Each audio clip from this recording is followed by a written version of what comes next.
अस्मदाचार्यपर्यन्तां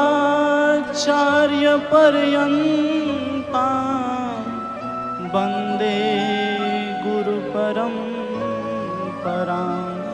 श्री सद्गुरुदेव भगवान की। लोकाभिरामं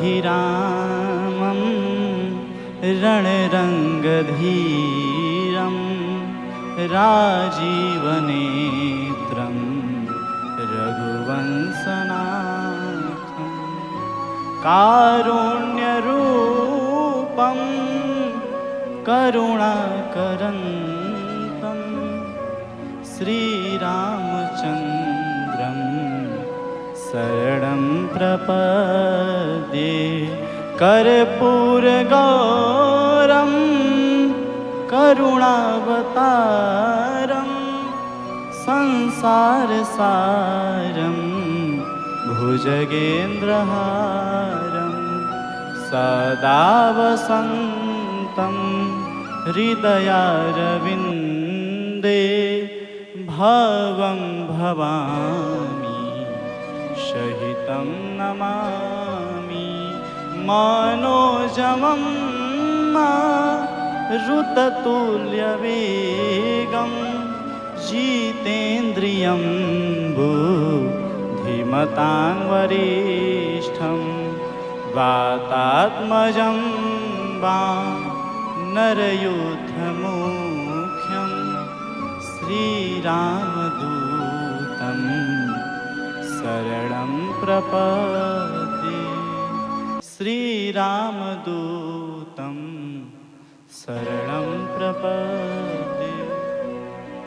बंदौ श्री तुलसी के चरण जिनकीन्हों जग काज।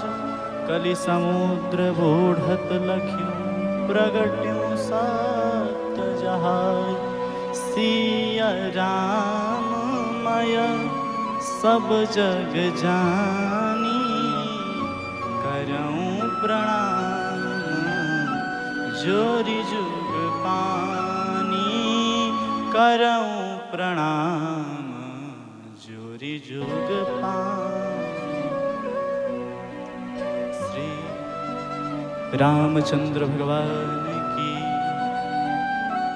अनंत कोटि ब्रह्मांडों के नायक अकारण करुणा वरुणालय श्री राघवेंद्र सरकार के चरित्र हम आप श्रवण कर रहे हैं।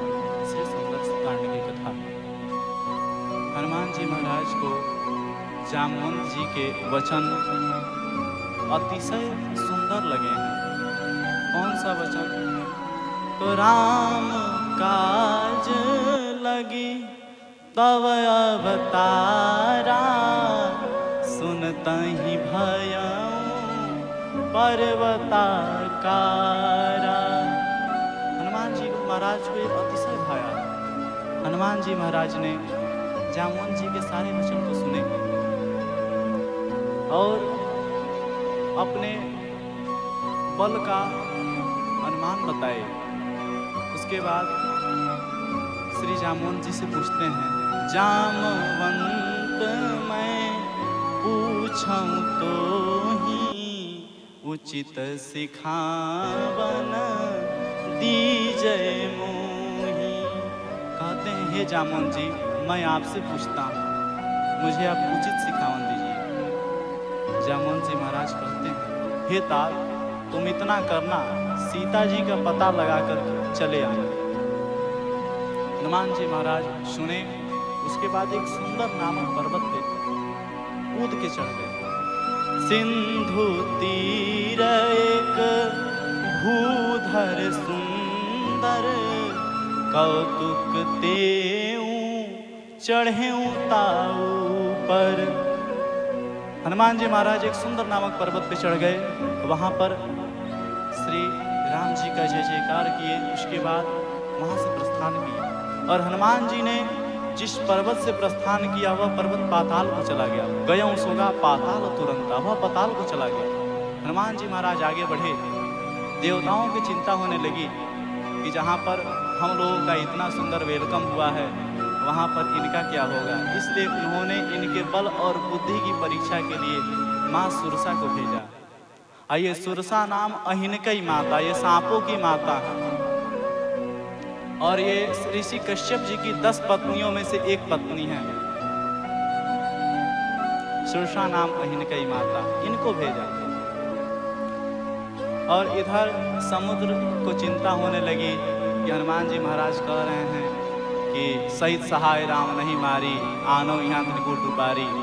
जो रावण को मार करके यहाँ ला सकता है वो हमारा क्या हाल करेगा। यदि हनुमान जी गलती से इसमें गिर गए तो हमारा तो पूरा सत्यानाश कर डालेंगे। इसलिए समुद्र को चिंता हो गई। उन्होंने मैनाक को बुलाया और कहा आप जाइए और हनुमान जी को विश्राम का व्यवस्था कीजिए। मैनाक गए ऊपर। मैनाक श्री पवन देव के सखा हैं। एक बार इंद्र सारे पर्वतों का पंख काट रहा था और ये जो मैनाक पर्वत है सोने का। तो उस समय मैनाक आकर के पवन देव से कहा कि आप हमारी रक्षा करिए। पवन देव ने इनको वहां से उठा करके समुद्र में रख दिया,